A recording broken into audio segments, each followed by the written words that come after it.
Good afternoon, everyone, and thank you so much, Professor, for your inspiring words. And on behalf of Purdue Electrochemical Society student chapter, I welcome you all to our 2026 MoCA webinar series, Modeling, Characterization, and Analytics in Electrochemical Energy Systems. And I'm Preeti Mitra, and I serve as the president of the Purdue ECS student chapter. And it is truly a pleasure to see a huge participation as we kick off this year's and this semester's MoCA webinar series. We are delighted to have you here today. Our chapter's mission is to promote collaboration and discussion in electrochemical and solid-state sciences at Purdue and beyond. Over the years, we have organized initiatives such as WISE, Women in Electrochemical Sciences and Engineering, MoCA, Modeling, Characterization, and Analytics in Electrochemical Energy Systems, seminars and webinars, poster symposia, and workshop. We were honored to receive the 2022 Outstanding ECS Chapter Award for advancing scientific exchange in electrochemical energy systems. We aim to bridge research, innovation, and career pathways in energy storage and conversion. And it's great that our founding and lead faculty advisor, Professor Partha Mukherjee, has joined us today, and his mentorship continues to guide and inspire our initiatives. And it is my great pleasure to introduce today's speaker, Dr. Sobana Rangarajan, and we are especially excited to welcome you as an ETSL Energy and Transport Sciences alum who completed her PhD in Mechanical Engineering at Purdue University. And Dr. Rangarajan is currently a senior software engineer specializing in battery analytics at General Motors, where she develops advanced diagnostic methods and modeling framework, physics-informed model, analytics for next-generation electric vehicles and batteries. Dr. Rangarajan, we are truly delighted to have you with us today and to begin our 2026 MoCA webinar with your insights. The floor is yours. Thank you so much for inviting me. This is very special because I am homegrown, like Dr. Mukherjee says. It's thank you very much. I'm gonna very quickly go through my slides, but I saw like you guys sent me a bunch of questions, so I'm gonna try to have like at least like a 20 minutes for interaction, so you guys can ask a question or like we can just go through all the questions at the end of the session. This is going to be more like I believe you guys are already like graduate students, so technically you must be very strong. Otherwise, your boss won't let you be a part of the group anyway. So let's get started. Okay. Can you guys see my screen? Oh, I am not sharing. My bad. Can you guys see my screen? Yes. All right. Is it the full screen? Okay, great. So quick overview. Today, I'm just going to talk about battery analytics, mostly from an AV perspective. I am a senior modeling engineer in battery analytics in GM, and I'm going to quickly go through what we'll be talking about today. So question is like first, like what is battery analytics, why we need it, like what are the drivers behind battery analytics. Then we'll break down on the performance, health, manufacturing, prognostics, and finally we'll talk about challenges, future trends, and like wrap up with a summary. Very quickly, I just wanted to give a brief background. I'm Sobana Rangarajan. I did my PhD under Dr. Partha Mukherjee in Purdue. Before that, I had a master's in renewable energy in ACSR, it's a Council of Scientific and Industrial Research in India. And before that, I had an electrical and electronics engineering bachelor's. Um, so it's kind of a mixed bag overall. And currently, I'm a battery analytics engineer, mainly working on fleet warranty analytics and also just physics-based or empirical modeling, just like partly physics-based, partly empirical, on trying to understand like how batteries fail or like not fail. Um, Previously, I was a cell design and diagnostics engineer where I worked on like cell design for EV and like based on X amount of requirements, how do you design the cell? What kind of cell will best meet all the requirements? And also like if something fails, what kind of experimental or even like electrochemical data-based diagnostics methods that we can use for like screening and prediction faster because vehicle timelines are like much faster than, for example, a consumer electronic battery timeline, also like more complicated. For that, I was a cell engineering intern in Tesla, mainly working on plating, which was also my PhD thesis, and also electrolyte degradation. So a lot of experimental characterization of like what happens when plating occurs and like what kind of metrics can be used to measure it. Uh, Again, like during my PhD, I worked on plating, fast charging. How does a battery fail during fast charging? Is there a way to minimize or like increase the life of the battery while not compromising the fast charging ability? Before that, I worked a little bit on lithium sulfur batteries and then PEM fuel cells and also like circuit design of power banks, BMSs, and whatnot. Um, Very quickly before going into battery analytics, I kind of want to quickly give an overview on like why it's important for EVs. So in EVs, we have like a complex combination of like thermal, electrical, and mechanical stress. So we have a nonlinear degradation mechanism that varies drastically over climate, charging behavior, aging, where you park, and also just like manufacturing variability. Um, Unlike other components, batteries don't really have like a simple mileage-based health indicators, and we kind of need analytics for us to like fill that gap. Um, So primary applications for battery analysis, I could think of was like EVs and PHEVs, which also kind of comes under the overall like EV umbrella. We want to know the range efficiency and like how does the warranty look like, how much percentage of your fleet is going to go through warranty based on like a set of performance indicator, how efficient is charging. Um, and based on your battery we have to like make sure like our requirements are met and like is it easier for us to like detect fault. These are some of the gaps that we direly need battery analytics to fulfill. um, and when it comes to p-haves and haves, even though batteries are like not the only component, it is one of the highly nonlinear component that we do need to be aware of the safety and diagnostics and also the cost. There's also like much more regulatory requirements when it comes to haves and p-haves compared to EVs. So we kind of need to be able to integrate performance and also diagnostics. Um, Another thing is like in PHEVs we have like more heat generation from the ICE engine as well. So that adds an additional beautiful layer of complexity. We also are like looking into energy storage systems, and a lot of times when we produce batteries in mass, we want to look for like either like second life applications, and one of which is like ESS systems. And we want to be able to make sure that there's a stability for the grid and we are able to predict the lifetime.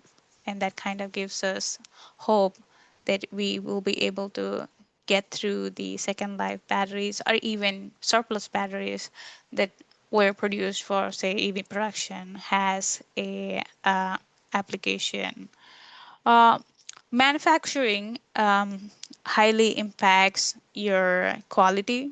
A lot of times, a bunch of faults or like a bunch of faulty vehicles can be traced back to a set of manufacturing time frame, or even like sometimes it's even like a person thing. Sometimes it's like one particular equipment that has gone wrong. So even small variations in, say, like slurry or coating or formation can lead to like big differences in performance as well as safety. um, I guess other than all of this, we also have like variables where, battery health equals like use of safety. Um, so I kind of think battery analytics as like an umbrella concept. It needs to be physics informed and data driven, and it should have operational insights. So we need to merge cell chemistry, manufacturing data, BMS signals, field telemetry data, and from all of that, we want to derive actionable outcomes, something that is going to tell us that we did not know previously, but when we put everything together, we are able to quantitatively say, okay, this battery is going to fail, or okay, there's something wrong, and we need to check more.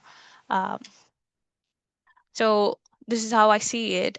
We have performance monitoring, which is like tracking and analyzing performance metrics and making sure we have optimal operations and identify any deviations and anomalies.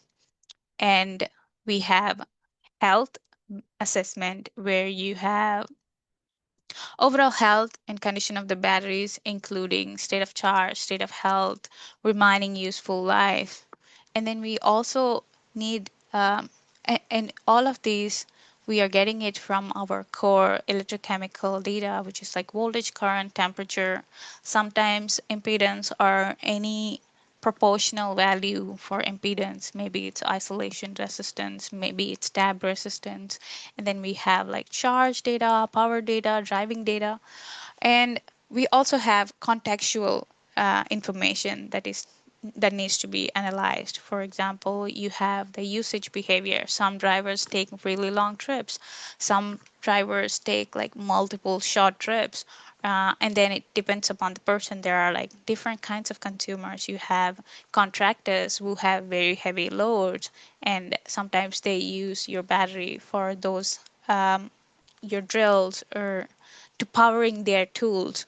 And then their usage behavior is going to dictate that particular set of vehicles life and performance. And then you have charging patterns, and then there are people who live in apartments, there are people who live in houses, and then they have like different charging setups.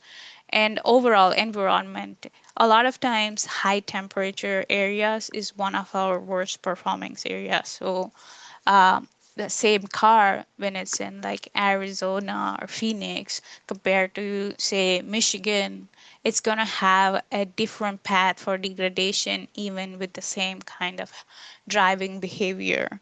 And also temporal data, the usage and temporal data is kind of like correlated. So you have the driving behavior where you have the delta in state of charge, delta in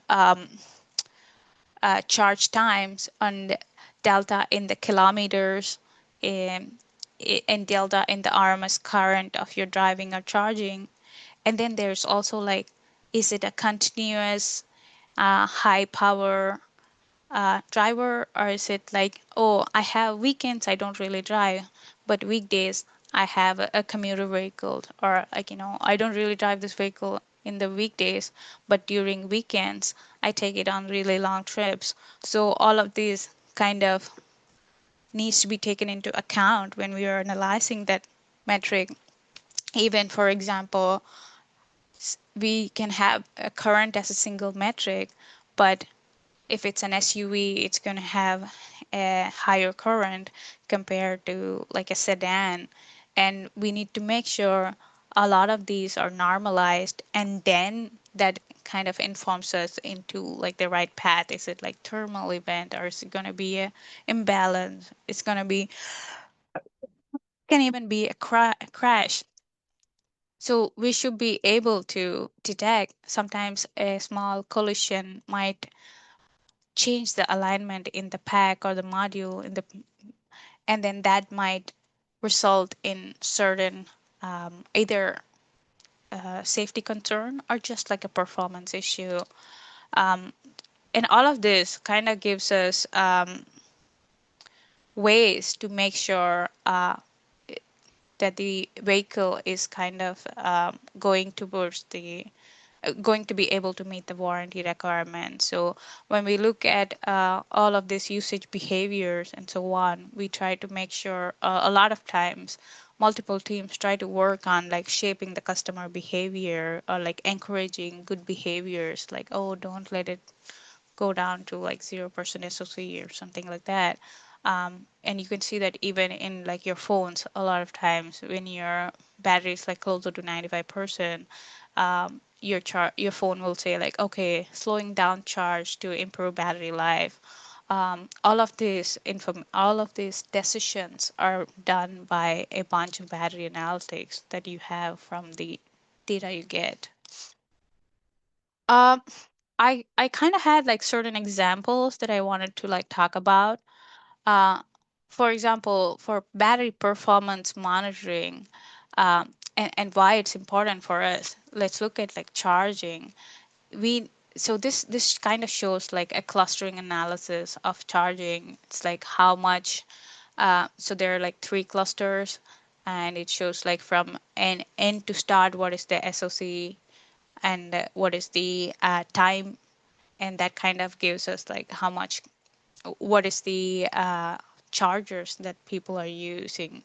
This kind of helps us one, predict the EV charging consumption and make sure like we have adequate architecture or like infrastructure to charge all the batteries that serves all the different consumer segments. And then the other is it kind of helps us define requirements. Typically, this is the start and end SOC that we are going to see. Um, is my battery going to be good at like 95% SOC? Can I go up to 100%? The charge termination studies and all of those requirements are now dictated by a lot of customer behavior. And based on that, you can kind of get the fleet warranty assessment. Let's say like 95% of consumer is going to go up to like 97% SOC, then your fleet warranty assessment would be reconfigured based on that consumer behavior. Um, the other thing is manufacturing. It has had a big impact, and it has had impacts on different levels at which the data is collected. First is like from a cell level, electrode material level. Um, when you start creating, when you start working with a new material, you have material components level data, and then once you are like, this material is gonna give me X% higher charge capacity than the previous material I was using. Then we go on to like optimize that material into an electrode form, and then there is a lot of optimization there. So if you can get a good enough yield by optimizing your mixing, coding, driving, and calendaring behavior, then we move on to the cell data where you have different kinds of cell manufacturing. You have different formats: pouch, prismatic, cylindrical, um, and then you also have different kinds of alignments. Is it like Z-stack or is it like jelly roll? So all of that data again like makes, think of it as like a multiplier effect. You have a material information, you have the electrode manufacturing information, and then you have the cell manufacturing information. All of this is going to help in predicting your performance. Uh, Unfortunately, a lot of this can be a nonlinear relationship. That's where like people are starting to use more machine learning or data science model, where you can look at let's say like tree based models or like gradient based models, and then we are trying to understand, is there particular features that predominantly affect the performance or yield. um, that is something that is always going on like a trial and error basis. But once we have, let's say, the top 10 or like top 15 features, then that inference is again used to re-inform the manufacturing, both the electrode and cell manufacturing, to better better fit the current application, or just to in general to improve your yield and cost. And a lot of things that people in general look for the material sorry manufacturing is mass content, solid to liquid ratio, slurry viscosity, or any coding parameter like comma gap. All of this help us rank the process parameters. And then once you rank these process parameters, you can either identify bottlenecks that is kind of stopping you from getting the big yield, or find those knobs that actually help you improve the yield or like the quality of your cell build.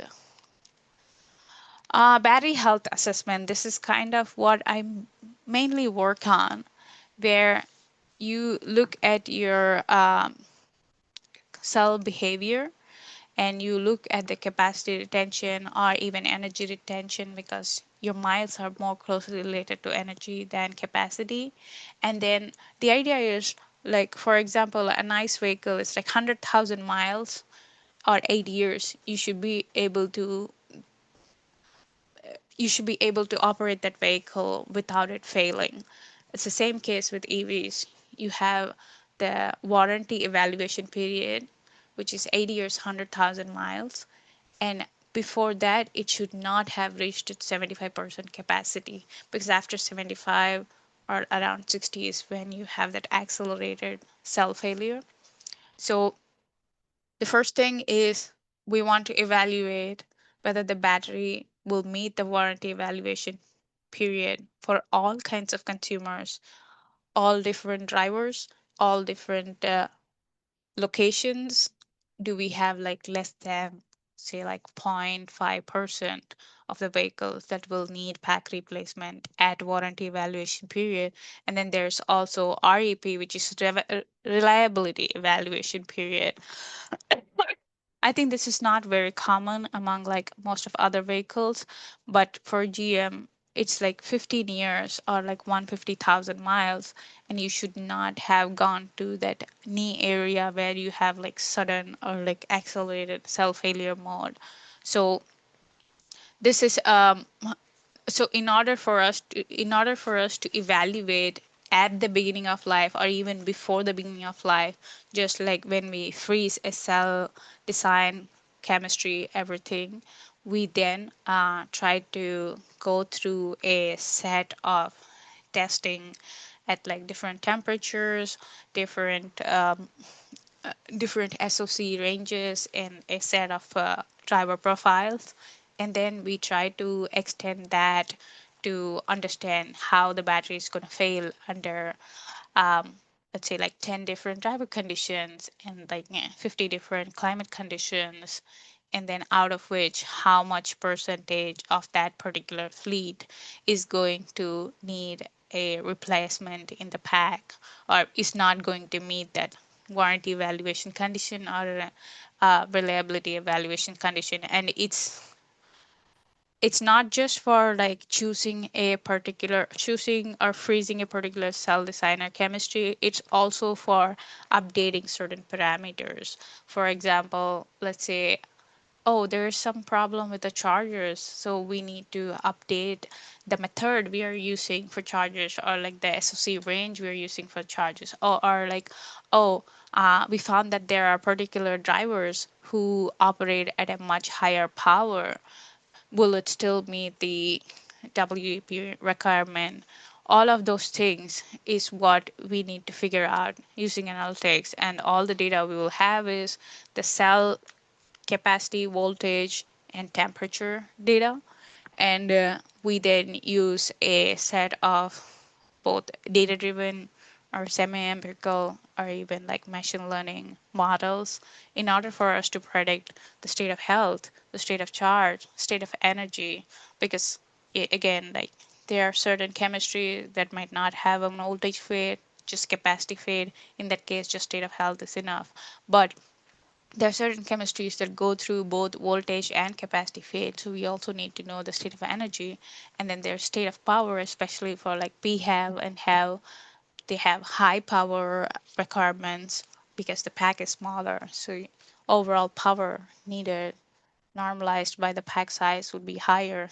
So we need to have the power requirement and also the remaining useful life. All of this needs to be figured out from the available battery conditions.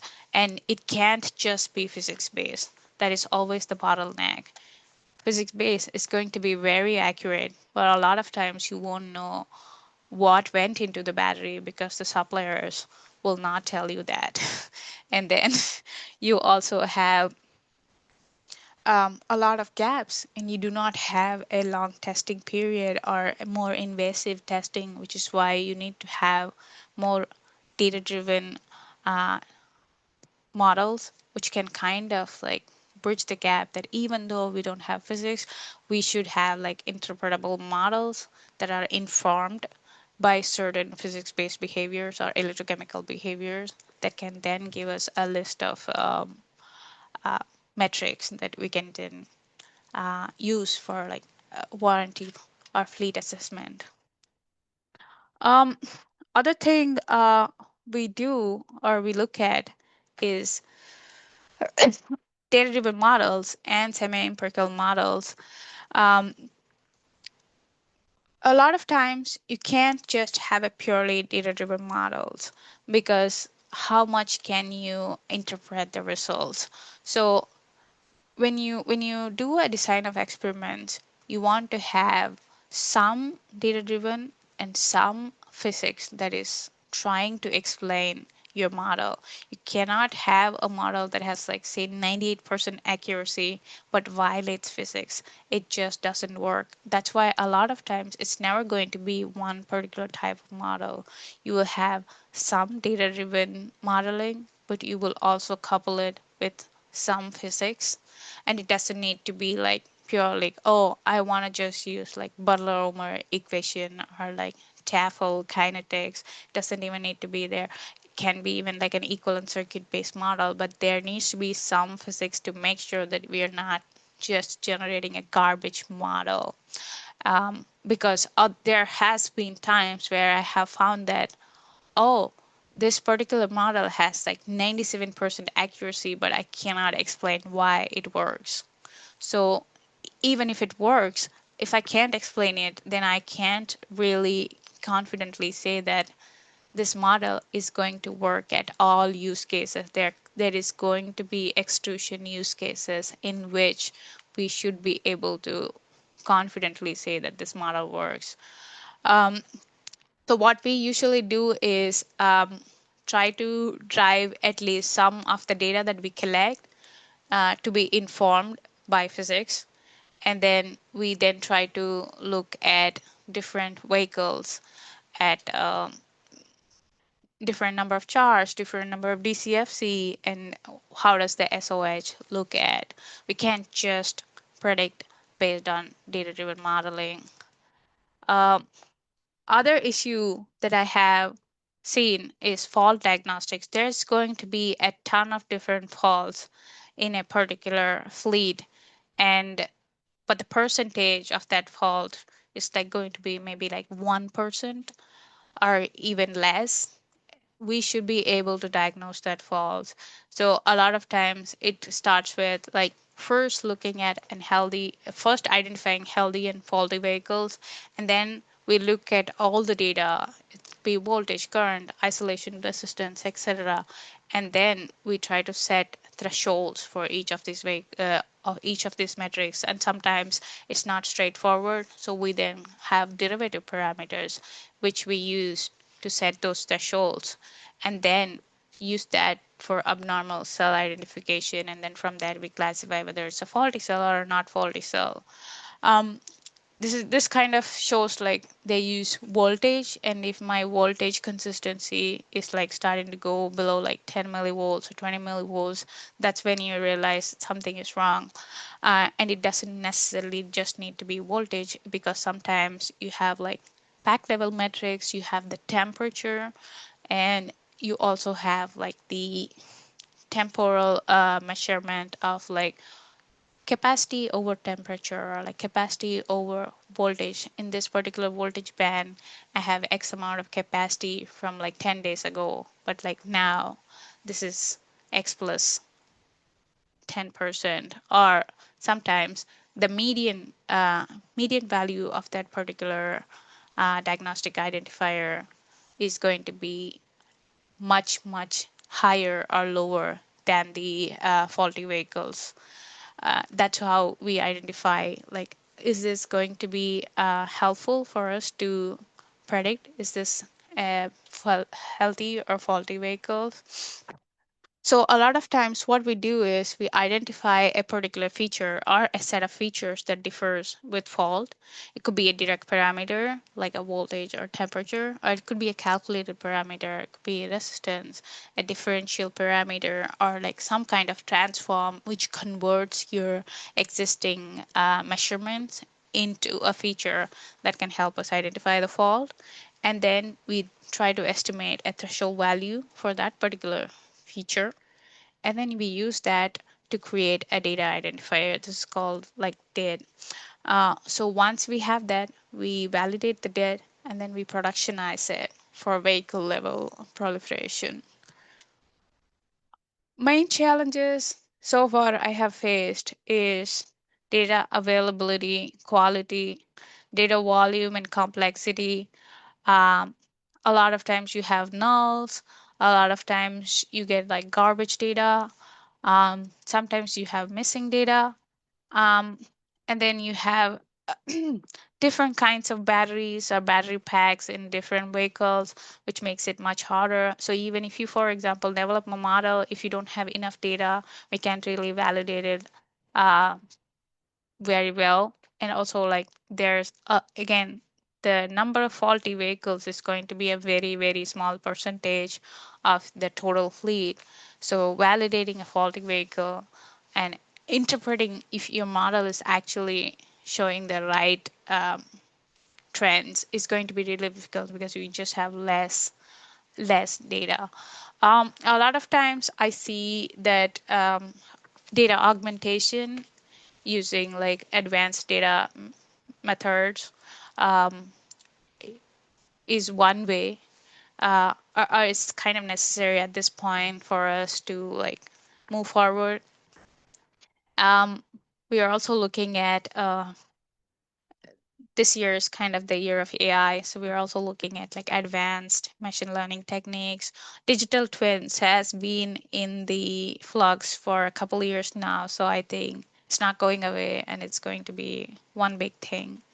Other thing is also advanced diagnostic techniques, both experimentally and also battery analytics data wise, because a lot of times you will need to do tear downs. It's kind of unavoidable for us, at least in the initial state, to inform the models.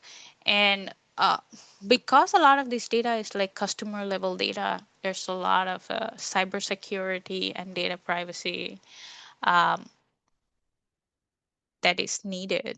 So it's kind of what I think the future focus is going to be. Um, I am open to any questions. Uh, And then like if we are done with the questions from the slides, we can talk about the questions you guys shared with me. Sobana, thank you very much. I really appreciate your insights. This is very, very valuable and extremely timely, as you just mentioned. I'll hand it over to Pooja and Preeti, I guess, for the Q&A session and also the your insights into the opportunities and future career development. I will have to step out, leave in another 2-3 minutes to pick up our daughter. So, Sobna, if I don't see you toward the end of it, I'll call you sometime. Okay. Thank you very All much right. for Sounds making good. time. Thank you. Bye. Bye. Thank you. All right. Thank you so much, Dr. Rangarajan, for the insightful and engaging presentation, and we truly appreciate you sharing your expertise and experiences with us. At this point, I would like to hand it over to our Vice President, Pooja Ranganathan, who will moderate the Q&A session. Pooja, the floor is yours. Yeah. Hi, Shobana. Thank you so much for the wonderful talk. I mean, the scale at which you do things, I mean, we just got an idea of how things happen in the industrial world. It was very, very insightful, and I personally love your slides as well. So, yeah, I mean, we did have a few questions prepared already in terms of job applications and things like that. Like, I would like to request students to put in their questions in the chat box if they have any. So first, we can take a couple of questions on the presentation right now. If you have any questions on the slides, Shobana can take that, and then we will move on to job applications and things of that sort. Yeah, so yeah, I see Ahmed's question Yeah. first. Yeah. While So, acquiring, yeah. Yeah. sorry, go ahead, read out the question. Sorry. Yeah, no worries. I mean, while acquiring data and measuring properties and observables in the lab, how do you quantify uncertainty to assess the validity of those ML-based models? So, what so it's a bunch of things. So first thing is like instrument or measurement uncertainty. So that's about the cyclers, the ES equipment, the temperature chambers, the sensor, etc. So very first thing is we make sure that there is repeatability, and then we try to capture for like each duplicate or triplicate that the mean, standard deviation, confidence intervals, coefficient of variation. We try to calculate all of that, and we also are like aware of like your sensor precision, drift, calibration curves are like done every couple months or so, or we make sure we ask that in our metadata when was the last time calibrated the cycler. So overall, especially when you are doing an ML model, you can't really beat the fidelity of your measurement system. So um, if we have, we try to first gauge the noise in the data and make sure the signal to noise ratio is like significant enough for us then to use those particular metrics in our machine learning models. The other thing is sometimes in order for us to account for like the procedural or experimental uncertainty, um, we look at temperature gradients inside the chamber, cell-to-cell alignment differences, um, rest duration, stabilization period, and we try to like randomize the test order and kind of get like a nested variance decomposition, which kind of helps us like what fraction of it is coming, what fraction of variance is coming from the battery itself, and then the other is like the test setup, etc. We also quantify cell-to-cell variation or like batch variability. So in a particular batch, we test more than one cell, and then we try to look for the batch variance. Um, there is going to be some amount of overfitting in your ML models as long as you train it on like a narrow distribution. So the idea is to make sure we do not overfit, or like there's going to be a very minimal overfitting. So we do a lot of overfitting analytics to make sure that our signal to noise ratio is not really fitted in the model itself, or it's not memorizing. So there's a lot of things that we do inside the model to make sure that's not happening. Did that help?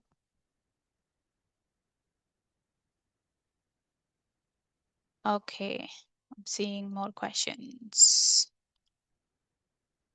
LFP is becoming a popular battery cathode, has a very flat discharge. Yes, it has unique challenges on its own, but you do need to understand you were looking into like state estimation concerns where there's like a flat plateau, and but we used like a bunch of different methods in combination to make sure that doesn't happen. But in terms of failure analytics and diagnostics, it's pack level. So we look at like compared to the whole pack, how much does this particular battery change?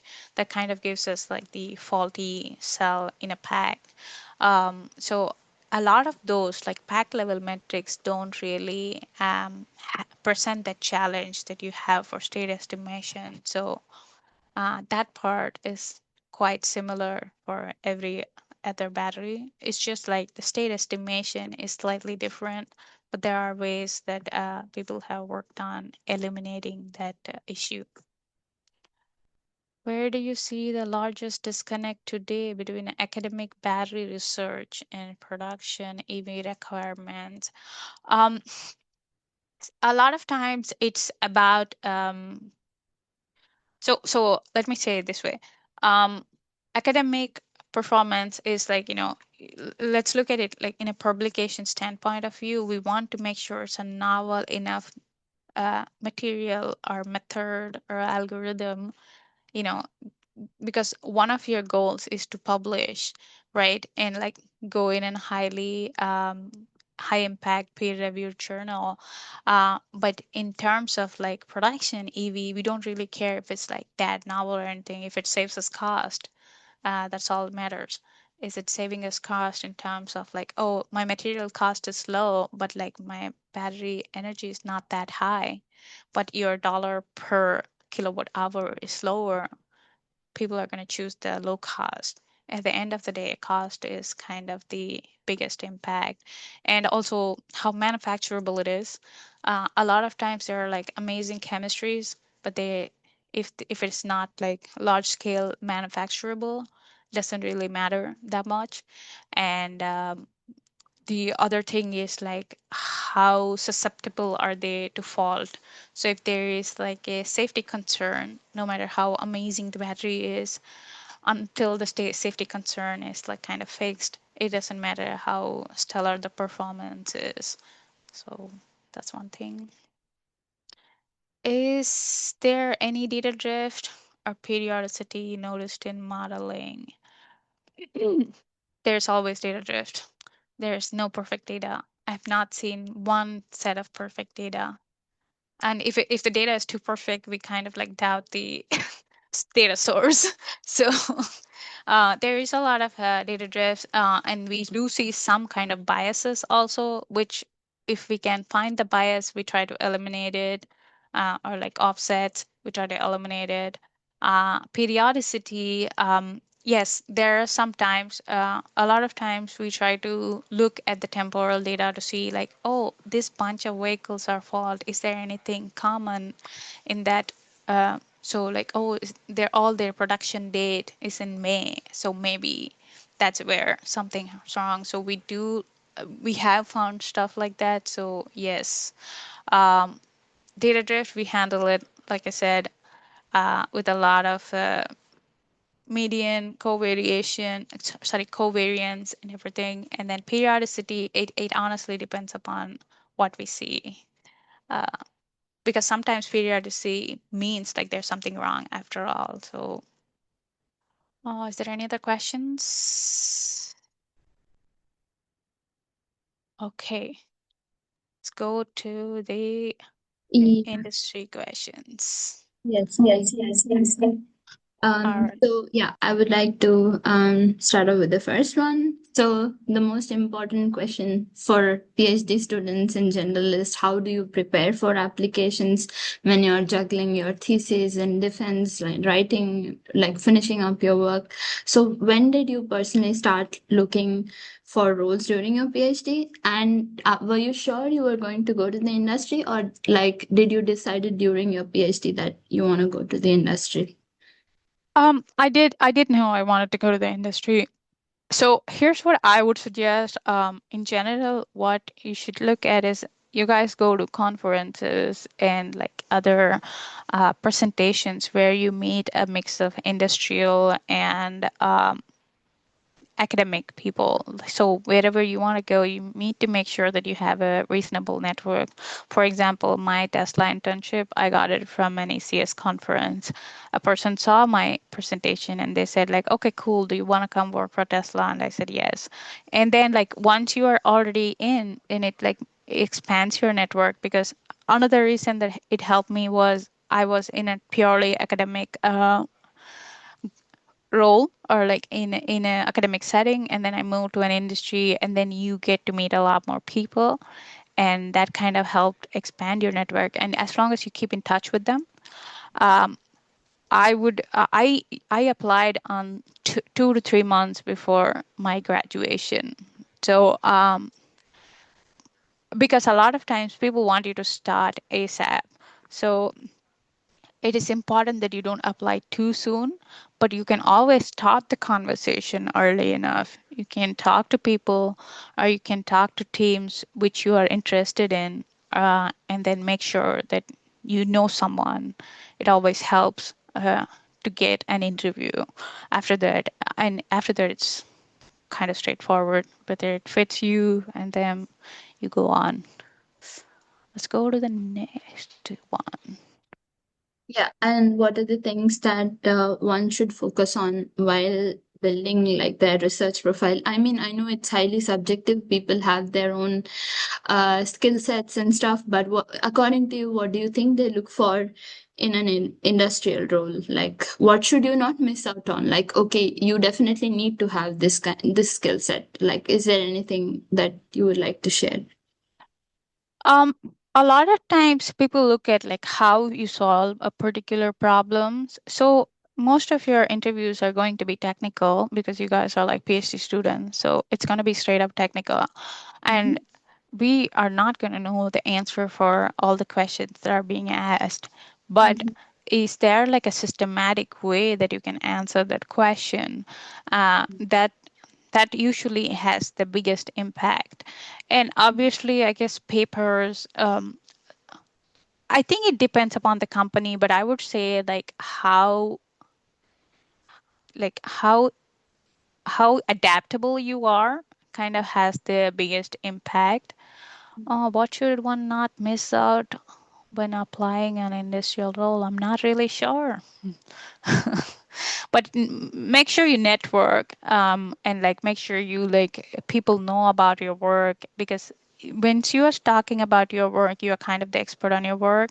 So it kind of is the best way to present yourself in like the most flattering light. Yeah. So uh, if you can connect certain problems to the way that you solve problems in your particular work, that can help quite a bit. Okay. Okay. That was good. I mean, yeah, like I mean, like when it shows how much passionate you are about your work through the presentation that we saw. I mean, this is probably not a very relevant question to you, but are you thinking of changing your career path at this point? Does it like occur to you that, oh, I want to get into academia, or like do some entrepreneurship or be in a national lab, or do you think about that at this stage in your career? Um, I'm not sure about the academia because it's a lot of work. Um, Yes. so I'm not really sure if I want to do that. But there's always like other paths that you and I'm always looking out for like, oh, is there something cooler to do or is there something fun? Um, Mhm. because a lot of times once you are like in a job, you still need to be able to keep on learning because you're like technical learning never ends. So I usually try to like change my career path, if not drastically, at least like to a different role in the same company or something like that. So you keep learning. So there's like no set decision, but yeah, I'm very amenable to change, which helps. Yeah, yeah, that makes sense. Of course, like learning is the only constant, I guess. And have you seen anything extremely different? Like after a PhD, do you know anyone who took like a very unconventional path, like other than industry or academia or national lab? Like, do you know anyone like that, or like are these three the only major options? I'm sure like there are people who have like started their own startups, and it is and I know people who have done like the startup thing. It is like very rewarding, and you are like more invested in it because it's yours. Yeah. Uh but it depends upon a person's situation, right? Like, are you like financially or like immigration wise, do you have that particular cushion, if I may say, to like go through that path? If you can, why not? Yeah, yes. We keep thinking about it now and then, but maybe that's for sometime much later. But then you Yeah, get like too afraid at a yeah, point. yeah. Probably, that's probably like an optimum point then. Like, okay, if not beyond this point, maybe not. Yeah. Okay, so another personality-based question, I guess. What is the one quality that kept you going during your PhD, and what advice would you give the current grad students, no matter whatever the year they are in? Like, Okay, this is gonna not sound great, but I really did not want to go work in a job. That's why I did my PhD. I was like, job would be very boring. At oh least my like God. PhD is like a quest. You're like you're like trying to find something. Yeah. You're it's like, it's like a game. So Mm-hmm. that's what kept me going, very honestly, because I considered it. I was like, oh, maybe I should just, because a PhD is very hard. So a lot of Mm-hmm. times you think about quitting. What keeps you from not quitting is like, oh my God, is anything going to be as fun as this? Most likely not. Most likely not.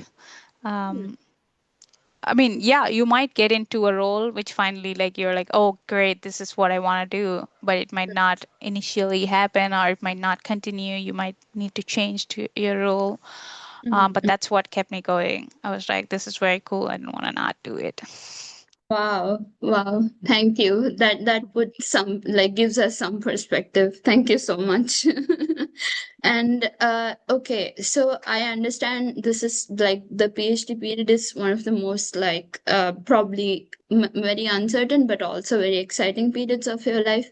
So get into that phase now, every now and then, even now, or like is it very smooth in your industrial role, or like how does it work? How did you transition from being like a PhD student to an industrial role? Uh, I think industrial role is a little bit different, in a sense, like it's going to be a day to day, for sure, and you need to talk to like more people. In PhD, you're talking to your advisor, your peer group, and the person you're reporting to, like whoever you're doing projects with. But in industrial setting, you need to talk to like multiple teams, um, and like you need to kind of make sure you understand that not everyone has the same amount of like technical expertise in that particular field. So for certain groups you need to talk like in a less technical jargon way that they can understand, because we need to focus on the customer, right? So and when I say internal customers, it's like, oh, this particular team is like working on calibration. They don't really care about battery chemistries or why it fails and etc. They just want to know how they can tackle a particular um, cell's problems, right? So we try to. So it is a learning curve for sure, Mhm. and there's a lot of times it's better to say like, can you explain again, I don't understand, because Mhm.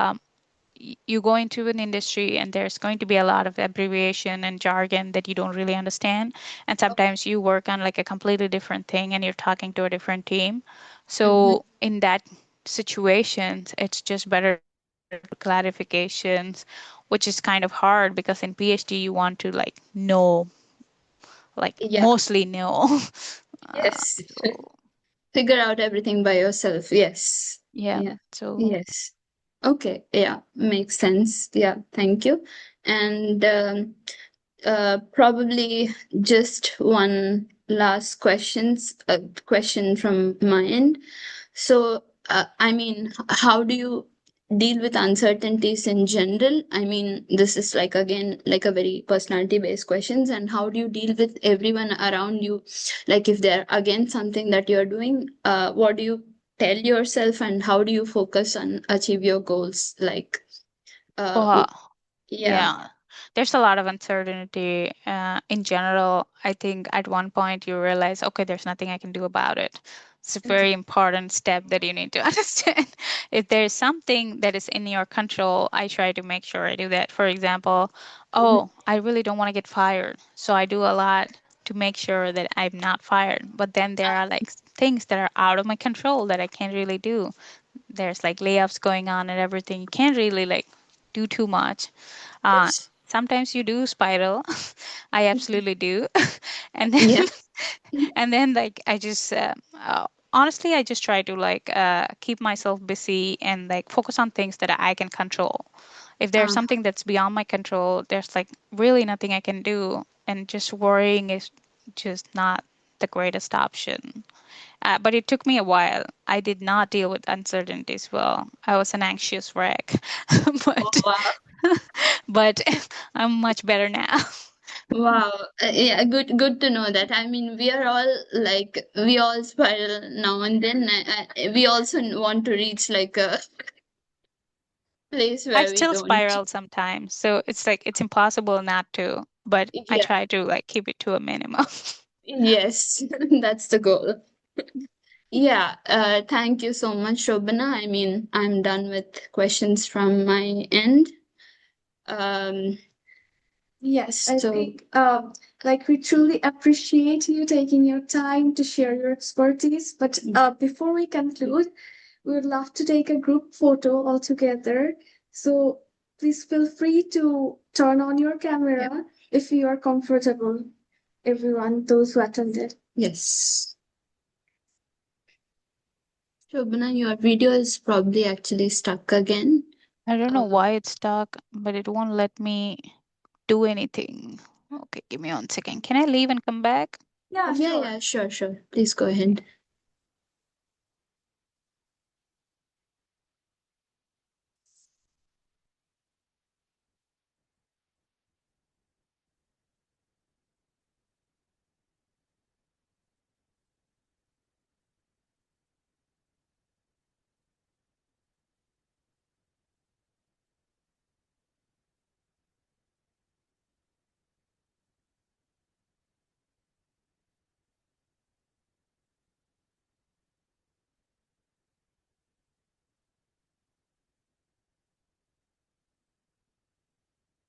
All right, I'm back.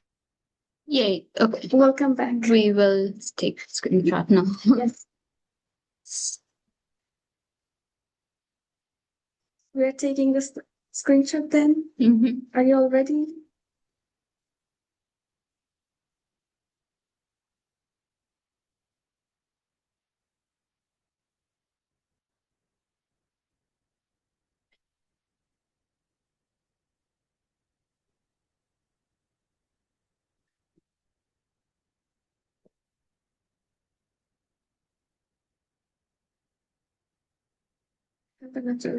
Another one. Another one. Okay.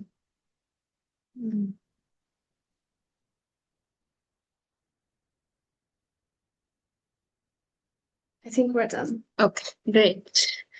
Yeah, thank you so much everyone for attending. Thank you so much, Shobana. It was very wonderful talking to you. We'll keep in touch with you. It was amazing having you. Thank you. Thank you so much for joining, and keep your eyes on our Purdue ECS YouTube channel. so that you can get Yeah. to see this session again. Yes. Absolutely. Thank you. Thank you. Bye-bye. Nice day. Bye. Yeah.